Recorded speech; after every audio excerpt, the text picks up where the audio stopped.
Após a Idade das Trevas, a Itália iluminou o mundo. Emergiu da sinistra e devastadora peste negra e trouxe inovações, arte e a glorificação do homem.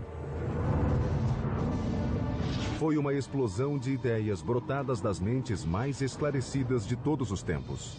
Filippo Brunelleschi was the ingenio, the ingenious man. Ali nasceram algumas das maiores obras de arquitetura, arte e engenharia que o mundo já conheceu. The enterprise of Renaissance engineering is recovering this ancient knowledge. I don't think that any other period in the history of Western civilization can brag to having produced so much genius. Mas chegar a gênio era uma luta. Os construtores enfrentaram desastres naturais sem precedentes, os dogmas da igreja e os rivais. And the Italian peninsula becomes the cockpit, the fighting point. Essa foi a era dos arquitetos, a qual criou a gratificante sensação de que nada era impossível.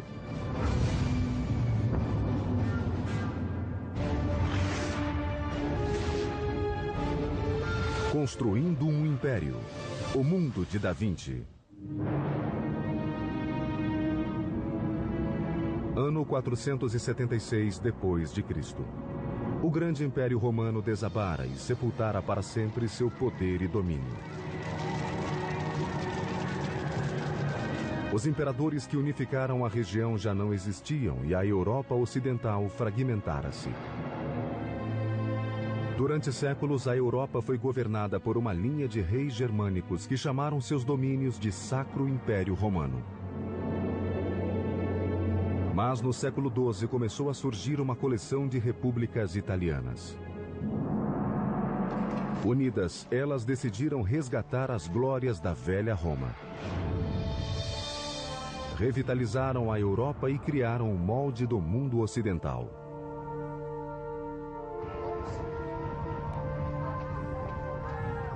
Hi, I'm Peter Weller. And in 2001, I came here to the city of Florence to finish a master's degree in Italian Renaissance art history at Syracuse University in Florence. The Italian Renaissance is as overwhelmingly mind-blowing as it is beautiful. It is the most impacting epoch of the last millennium. It is the age of invention with Da Vinci and Copernicus and Gutenberg. But it is also the age of the cult of personality. It is the time when that unknown artisan or craftsman will become the artist. It is the time when that nameless builder will become the architect. In the 12th and 13th centuries, Italy is really beginning this sort of rebirth. Because what's happening is that stability has been reinstituted onto the peninsula, mainly through the Holy Roman Empire, through the system that we call feudalism. The city is reborn. E nessas liberais cidades romanas surgiu novo tipo de líder. The rulers of the Italian city-states are the merchants. They're not the traditional aristocracy. They're not the traditional nobles. And this produces this extraordinarily vibrant urban life in the 13th century. Famílias como os Médici dirigiram bancos tanto quanto governavam cidades. A riqueza gerava poder. E o poder podia comprar arte e arquitetura. As cidades começaram a construir em grande escala, sempre de olho no vizinho e ciosas da própria independência.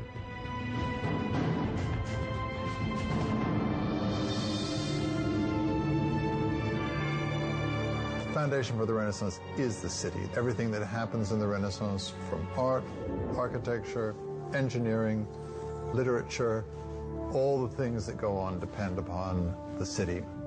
Uma ambiciosa cidade que buscava o poder era uma república florescente situada ao longo de uma importante rota de comércio entre a França e Roma. Seu nome era Siena. I come here to the Piazza del Campo once a year to witness that medieval harangue on horseback around here called Palio. 3 times around this Campo, 90 seconds of speed and violence on bareback horses. When the horses run, they pass this magnificent 15th century sculpted fountain called the Fonte Gaia by Jacopo della Quercia. Now today, when we turn on a tap, we just take it for granted that H2O is going to come out. But the Sienese needed this fountain because when they were making all this loot, prosperity begets a city jam-packed with people. And more people demands, as we have seen with Persia, with Carthage, with Rome, with the Maya, more water.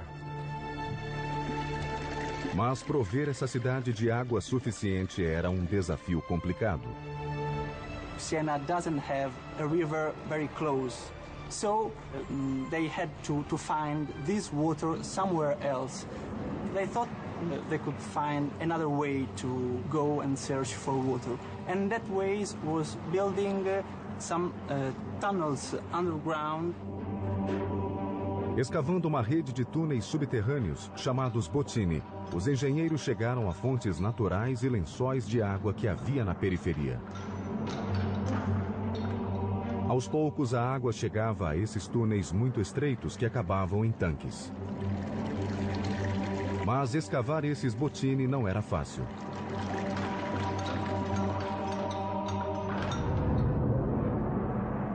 Eles usavam pás e picaretas para remover os depósitos de calcita em túneis de poucos centímetros de altura, escuros, poeirentos e insalubres.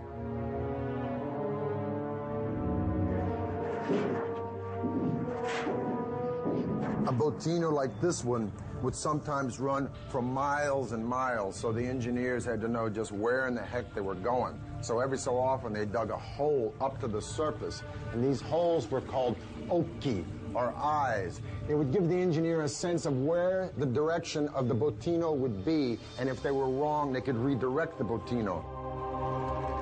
A água corria pelos túneis, distribuindo-se pelas regiões mais necessitadas, e ainda alimentavam as fontes das ruas e avenidas movimentadas como a Fonte Gaia. Now these channels had to be pitched at an angle ever so slight, imperceptible to the naked eye, less than 1 degree, because if the water flowed too steeply, it would overwhelm the system. So to keep this from happening, the engineers used an instrument called an archipendolo. It's nothing but a pendulum. It's a stick with a string and a weighted ball or stone at the end. No matter how much you pitch the stick, the string will always remain vertical, giving you a vertical line in a relationship to the tilt of the horizontal stick. In this way, the water would flow quietly and evenly into Siena and fill up the Fonte Gaia. Em 1345, mais de 15 quilômetros de túneis cortavam o subterrâneo de Siena. E assim a cidade cresceu e prosperou.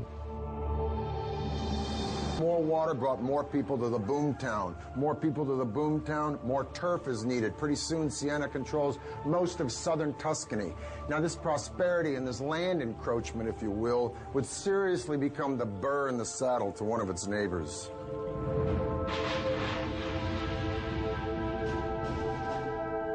Florence and Siena are the two dominant republics in Tuscany.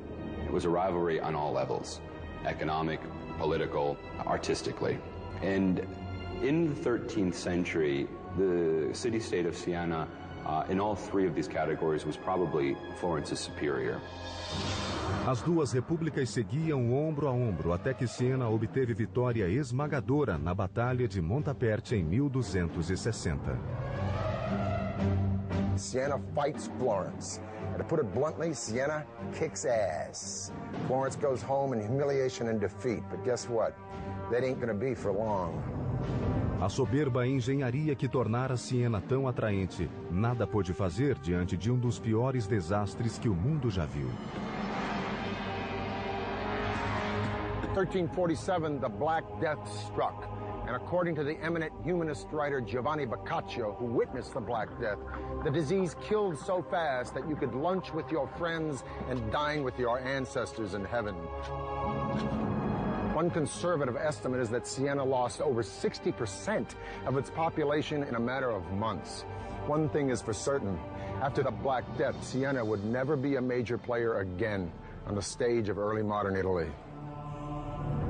That singular event probably marks the end of Siena's role on a kind of international scene, and it also marks the beginning of Florence's rise to power.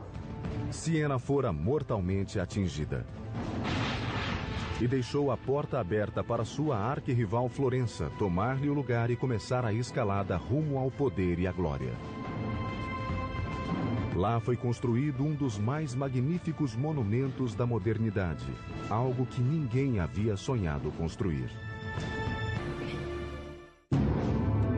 Nos séculos 13 e 14, as cidades eram centros de poder na Itália. Mas Florença criou um estilo único. A elite dominante florescia rica e culta. O homem e seu potencial ilimitado ocuparam o centro do palco. A revolucionária ideia chamou-se humanismo. Humanism, quite simply, is an interest in the ancient world. In Italy, all you had to do was look around at the ancient ruins and understand how great man had been in the ancient world. It was all there. If we could imitate that building, if we could take the principles of that building and apply it to our buildings, then we'd have something really remarkable.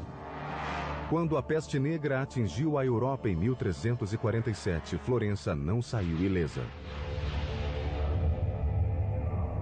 Praticamente metade da população foi dizimada. Toda a região levaria mais de 50 anos para se reerguer.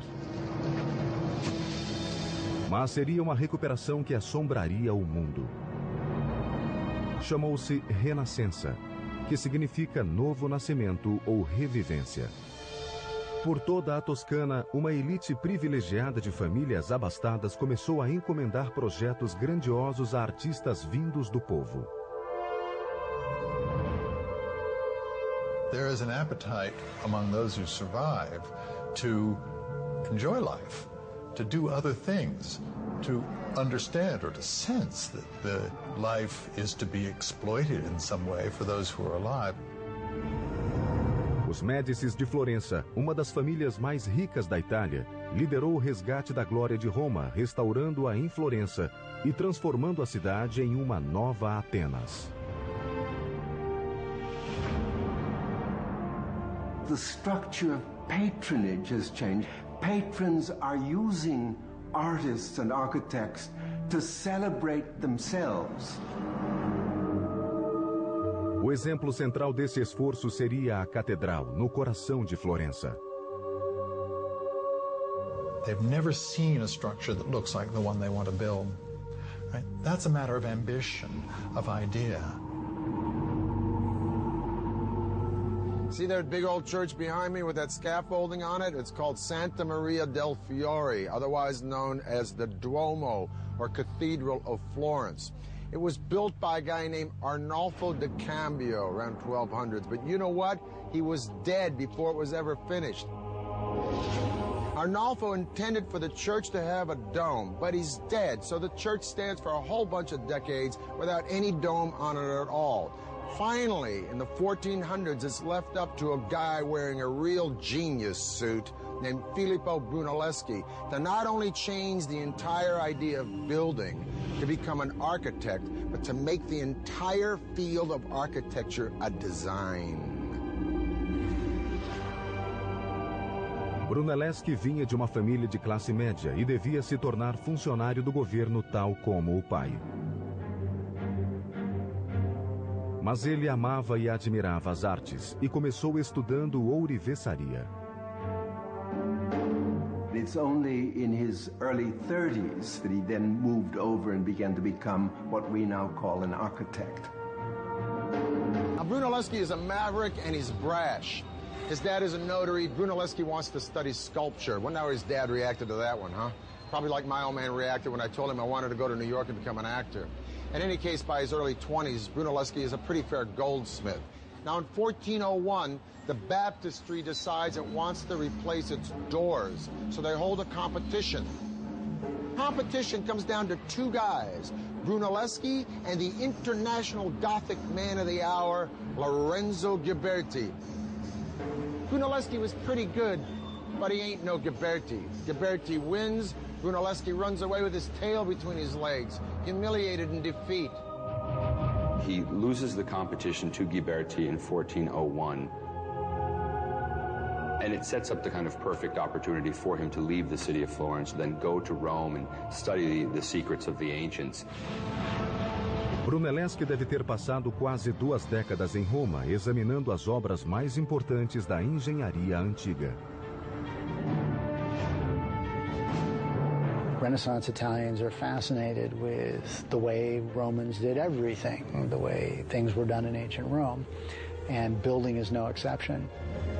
A big part of the enterprise of Renaissance engineering is recovering this ancient knowledge. Uma obra em particular deve ter causado especial impacto em Brunelleschi: o Panteão. Teriam os romanos descoberto o modo de construí-lo sem as armações de apoio? Nessas 2 longas décadas, ele deve ter examinado cada centímetro do domo, cujo diâmetro ultrapassava os 40 metros, tentando desvendar o segredo de sua construção.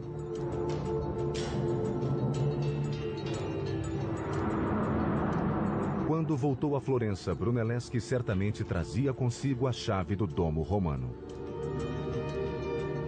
It seems that Brunelleschi reappears in Florence just at the time that the Opera of the cathedral was in fact planning on this competition for the design of the dome. The cathedral was to be, upon completion, the largest church in all of Christianity.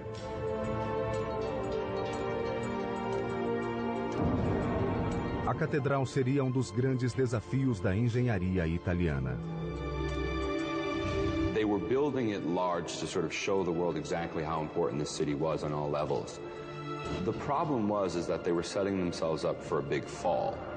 Diferindo dos demais arquitetos, Brunelleschi propôs um método que o expôs ao ridículo. Projetou o domo sem os tradicionais arcobotantes, nem apoios de madeira, nem armação interna. General public opinion was that Brunelleschi had gone very simply mad. They also began to realize that no one else seems to have any clearer picture of how to pull this thing off, and so they begin gradually sort of heed his words. Brunelleschi conseguiu seduzir os juízes com o projeto, mas para sua consternação, a comissão estipulou uma condição que ele julgou aviltante. It seems that fate would rear its ugly head because he would have to share that role with his nemesis, Lorenzo Ghiberti. Muitos estavam convencidos de que o projeto não daria certo. Brunelleschi não só teria de projetar o domo, como precisaria arquitetar a derrota do rival. A 7 de agosto de 1420, com o arquiteto supervisionando cada detalhe, finalmente teve início a construção do grande domo. What Brunelleschi decides to do is to construct not one dome, but 2. Okay? A dome within a dome. Dentro da catedral, os fiéis poderiam apreciar a belíssima decoração interna do domo. Por fora, entretanto, o segundo domo tinha propósito mais funcional.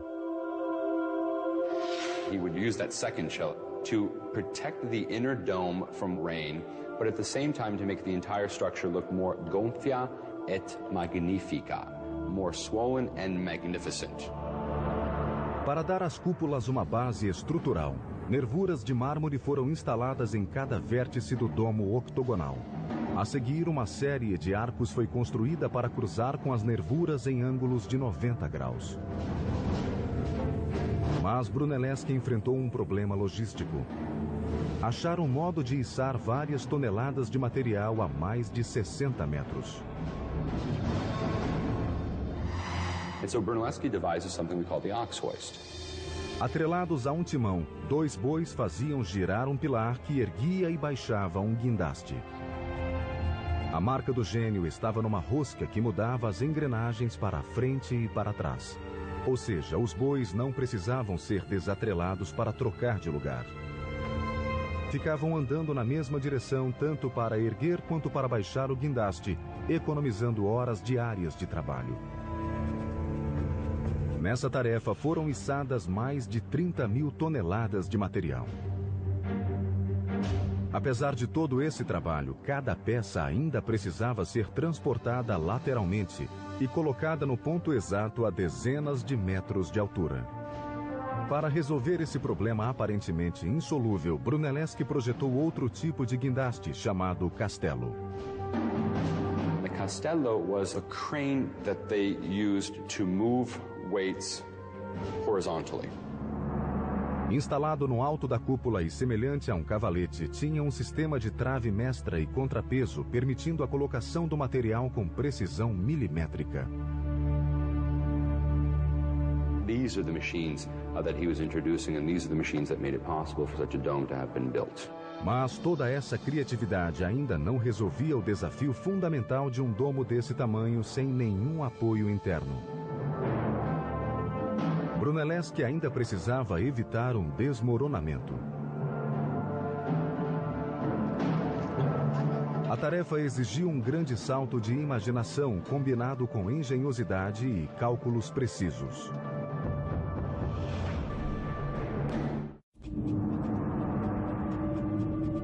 Em 1420, Florença, Itália.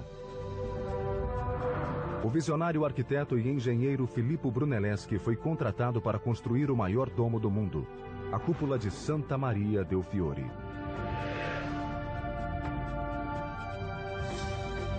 Como o domo não tinha suporte, o desafio era evitar seu desabamento. Now, it's one thing to invent a clutch and a flywheel, and you got the donkey only going in one direction, saves a lot of time, and then you invent a crane, it brings the stuff up high. But the more important question is, I'm standing on top of this dome, and how did Brunelleschi keep this sucker from caving in? Ele teria de manter os tijolos no lugar e ainda dar apoio à estrutura. A solução? Assentar os tijolos com uma técnica engenhosa com base em ângulos, fricção e justaposição. Brunelleschi comes up with this invention, if you will, from Rome, which they use decoratively, but we don't know that they used it functionally, of herringbone bricks.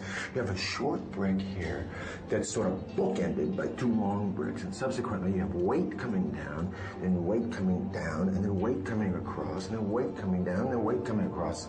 The whole point of this is that a herringbone pattern will displace the weight out and down instead of just directly down where you might have collapse of your dome. Para resolver o problema oposto, isto é, o deslizamento para fora, Brunelleschi instalou correntes em volta do domo octogonal horizontalmente.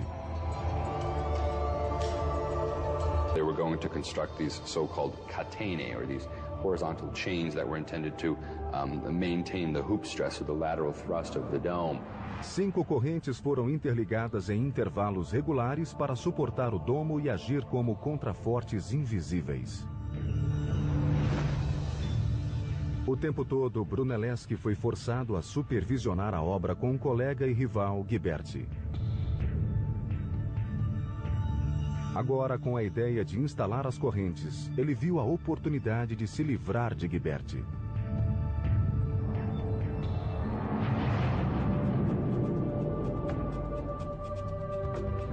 In August of 1423, Brunelleschi called in sick. Ghiberti rather reluctantly then begins the direction of the placement of these wooden chains. And as soon as Brunelleschi heard that the process had begun, he miraculously recovers, inspects the quality of Ghiberti's work, and criticizes it publicly, saying they would have to undo everything he had done. Ghiberti retirou-se humilhado, e Brunelleschi foi nomeado chefe vitalício de todo o projeto. A 30 de agosto de 1436, após 16 anos de construção, o maior domo de alvenaria do mundo ficou pronto. Mas a carreira de Brunelleschi apenas se iniciava. Enquanto construía o domo, ele fizera experiências sobre perspectiva e proporções matemáticas. Embora seus projetos de estruturas parecessem simples e claros, havia muitos aperfeiçoamentos relativos a linhas e espaços. Uma de suas grandes inovações foi um conceito que até hoje é utilizado na engenharia: a perspectiva de um ponto de fuga. Olhando para um batistério de 8 lados e outros prédios em volta, Brunelleschi viu que se transferisse esses objetos tridimensionais para um plano bidimensional, eles desapareceriam em um ponto finito, o ponto de fuga.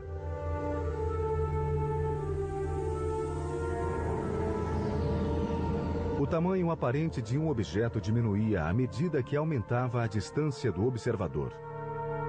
Essa ideia revolucionaria a arte dos pintores e arquitetos do mundo e faria aparecer a planta do engenheiro. What it does in architecture is change the game all the way through Frank Lloyd Wright and to Frank Gehry today. Because architecture is no more just building. It isn't figuring it out in the dirt and saying, hey, if this wall is that long, we got to make the spire that high. Now they can deduce it and put it on paper. It's no longer the builder who's in control, it's the architect. Before Brunelleschi, most projects were based on approximate models.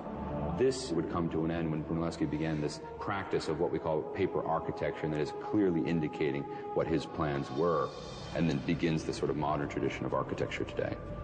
Os novos projetos de Brunelleschi foram testados em 1442 na construção da Capella Pazzi. Now this building behind me is the chapter house for the Church of Santa Croce, a Franciscan church. It's called the Pazzi Chapel. I'm going to talk to a man I'm a little nervous talking to. He's one of my own professors from Syracuse University, Dr. Rab Hatfield, and he's going to explain why this chapel is distinct from what Brunelleschi was doing before this. Let's go look on the inside. Let's go see them. It's all about relationships. He's trying to figure out an arrangement of all of these pieces so they all fit together perfectly, just the way the bones all fit together in your body. Right. Your Renaissance architect, thanks to the invention of scientific perspective, where they learn how to represent space, and it's Brunelleschi who invents this, learn to see things in 3D, learn to imagine things in 3D. Filippo Brunelleschi transforms all of architectural design by using Roman elements like this column and pilasters and numerical proportions, integrating them into an elegant and beautiful whole that is never overwhelmed by one of the parts. But he doesn't write it down. It's up to a young guy, the next generation, Leon Battista Alberti. This guy did everything. He wrote about architecture, archaeology, political science, religion, even wrote about horseback riding. He's a pretty good designer and architect himself. Now, everyone starts to read about Alberti, including a very powerful guy at the moment, Aeneas Silvius Piccolomini. I love that name, Aeneas Silvius. So for all you guys out there like me having a little bit of a heart attack because your wife just said, honey, let's redecorate, get a load of this. Pius reads Alberti and says, you know, I'd like to do that little Roman thing for the place where I was born. What, the house? No, the whole town. Enéas Silvio Piccolomini tornou-se o Papa Pio II em 1458. Um ano depois, voltou a atenção para sua cidade natal, Corsignano, e encomendou um estudo para ali construir uma cidade ideal.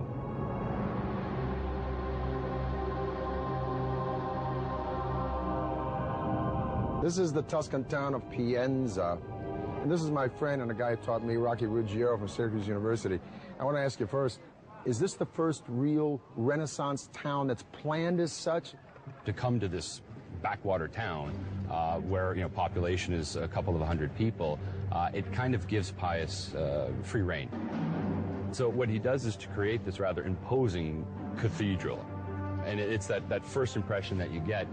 And then around this particular structure, he will organize all of the other various archetypes. If this piazza is so perfectly planned with its perfect bishop's palace and its cathedral, why are these streets always crooked? I come up here, I don't know where I'm going. This is actually done intentionally. One thing they didn't want to do was to let people know how small it was. And so they intentionally keep these streets from forming a direct axis so that you always have a corner that's sort of obstructing your view, and it makes it seem much larger than it actually is. Quando as obras terminaram em 1464, mais de 40 prédios tinham sido construídos ou reformados. Cada um era uma importante expressão dos ideais revolucionários. A cidade como um todo espelhava o significado da própria época. Contudo, a sensação de harmonia em Pienza não durou muito. Os ideais que glorificavam o homem e o potencial humano sofreriam duro revés.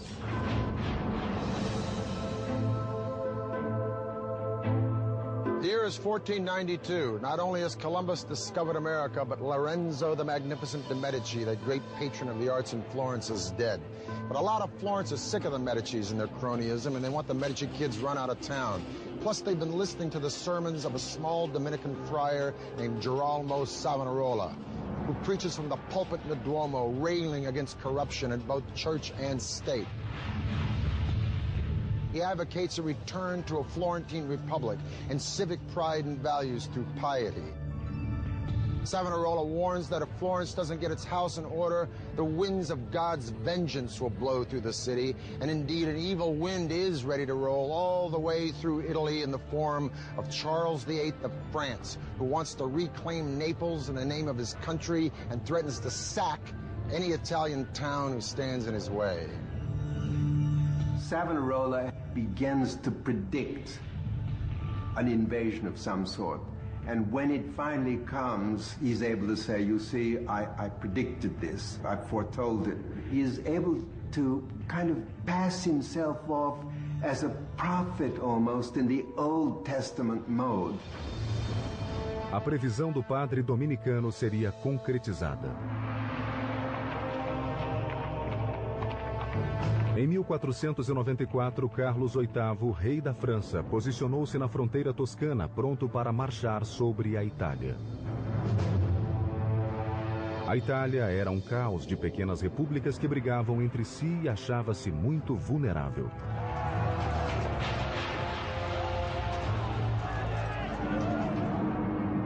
Os construtores que haviam criado monumentos para exaltar a humanidade poriam seus projetos a serviço da guerra nessa nova etapa.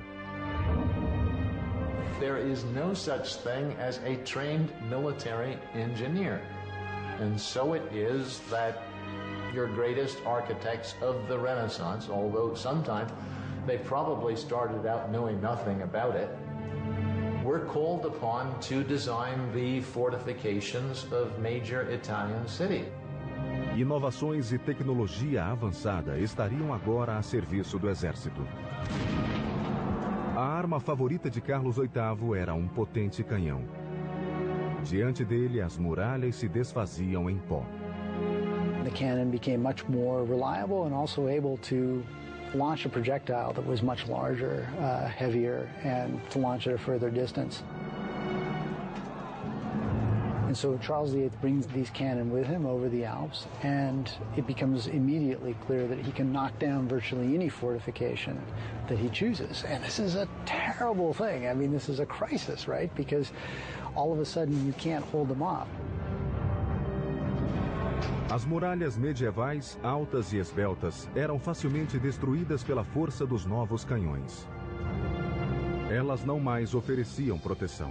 Eram tão obsoletas que não aguentavam o peso do armamento que seria usado contra os invasores. The new cannon had strong percussive powers. You could not put a new cannon on the old medieval wall and fire it, because it would shake its own wall down. Os engenheiros italianos projetaram muralhas mais baixas e espessas que aguentariam o armamento e resistiriam às temíveis balas de canhão. This new wall will resist, in fact, these larger guns because it can absorb the impact of the larger projectile. Os engenheiros também mudaram o formato das muralhas que cercavam a cidade. Military engineers develop an angled wall. As defensas, ou muralha em formato de estrela, mantinham os atacantes à distância, pois os ângulos escondiam os artilheiros e lhes davam ampla visão. The cities become star-shaped, and you have the development of these large star plans with angled bastions that project from the city walls with their flanking coverage on either side. The angles create a series of faces. And the faces are very important because the different corners of the city can, as it were, protect one another. O bastião tornou-se o novo modelo de fortificações defensivas, despertando o interesse dos comandos militares de toda a Europa. Logo, porém, a atenção se desviaria de Florença e da Toscana para um novo poder que seria redimido através de monumentos gloriosos e obras de assombrosa arquitetura.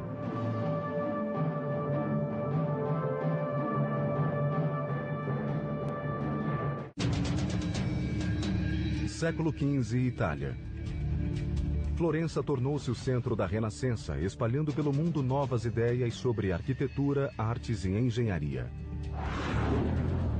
Mas a atenção de todos logo se voltaria para um antigo poder que retomava seu lugar com força e majestade.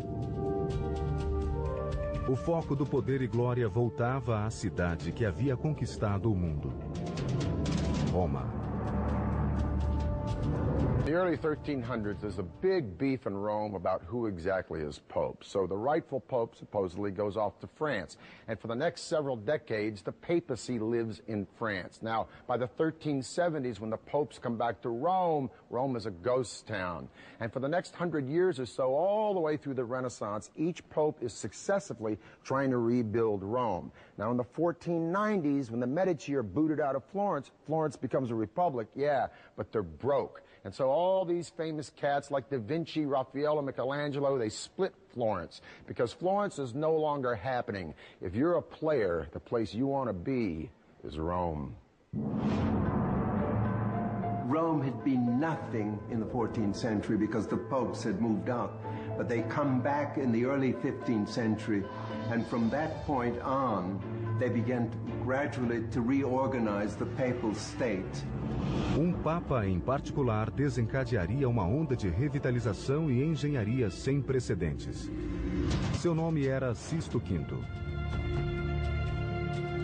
Sixtus and the popes who come after him feel the need to turn Rome into an important and impressive capital city, the capital of Christendom. Sixtus V sort of took it upon himself to re-urbanize the city. Para voltar a ser o lar da Igreja Católica, Roma precisava de uma remodelação total. A tarefa de reformar uma cidade não era pequena. Primeiro, Sisto resolveu limpar as ruas de marginais. A cidade fervilhava de criminosos e o Papa simplesmente mandou reuni-los e matá-los. O passo seguinte foi restaurar os aquedutos, um dos maiores símbolos da engenharia romana. Quando a água voltou, a população cresceu e a cidade floresceu. As estradas foram pavimentadas e as ruas alargadas. A cidade explodiu em grandes construções. Mas Sisto não estava satisfeito. Ele tinha um plano para a cidade: fazer dela um reduto de desenvolvimento e cultura através de monumentos estonteantes. One of his particular practices was, in fact, to use the ancient Egyptian obelisks that had been brought to the city by the ancient Romans. These were military trophies that the Romans had brought back in ancient times and had erected throughout the city. We know today that there are more Egyptian obelisks in Rome than in Egypt itself. And how Sixtus used these obelisks was to, in fact, place them as urban exclamation points. Sisto quis erguer um desses obeliscos diante de uma nova catedral, a Basílica de São Pedro. Mas havia um problema. A agulha pesava mais de 300 toneladas. Moving the obelisk was no easy task. Sisto passou o problema para o arquiteto e engenheiro Domênico Fontana. O plano de Domênico era simples, mas muitos o julgaram inexequível. Para proteger a agulha, ele a envolveu em uma colossal torre de madeira. Ao longo desta, mandou prender barras de ferro. A armação de madeira tinha colunas que se erguiam a mais de 30 metros. Cordas pendiam das barras de ferro de tal modo que o obelisco podia ser içado com cabrestantes. Para a operação foi chamada uma equipe de mais de 900 operários. Com 40 cabrestantes, a agulha foi erguida do chão e pousada sobre uma plataforma rolante que a levaria ao novo local. A 30 de abril de 1586, sob o olhar vigilante do Papa, teve início a incrível tarefa de transportar o obelisco. When the men were hoisting it up, they were under command to remain silent throughout the whole process, under pain of death, if one of them in fact broke the silence. Finalmente, após 17 dias de penoso avanço, o obelisco chegou ao novo lar, em frente da Basílica de São Pedro, onde está até hoje. A notícia da extraordinária revitalização de Roma espalhou-se pela Europa. A capital do Velho Mundo ocupava novamente o centro do palco. A era dos arquitetos, iniciada em Florença, seguia caminho em Roma e no resto da Europa. Artists of all sorts could create such beauty, such wondrous works of art on the scale of St. Peter's Basilica, like the obelisks that were erected throughout the city of Rome, like the dome of the cathedral in the city of Florence. It gave the human significance again, and it gave us a bit of an attitude as well, that we are again the center of all things. And many people think it is with the Renaissance that modern culture actually begins.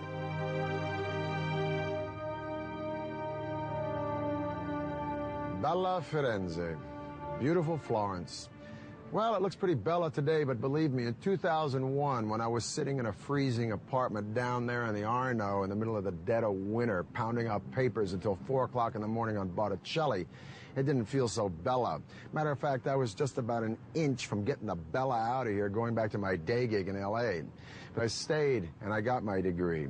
And I keep coming back here to Florence and Siena, I don't know, to be of service, to teach a field trip or two, perhaps to sit in on a lecture by one of these brilliant professors who lives here and runs around Tuscany trying to explain how the miracles of the artists and architects of Italy in this period did so much to pull us out of that dark age and illuminate the daylight of a modern world. For the History Channel, I'm Peter Weller.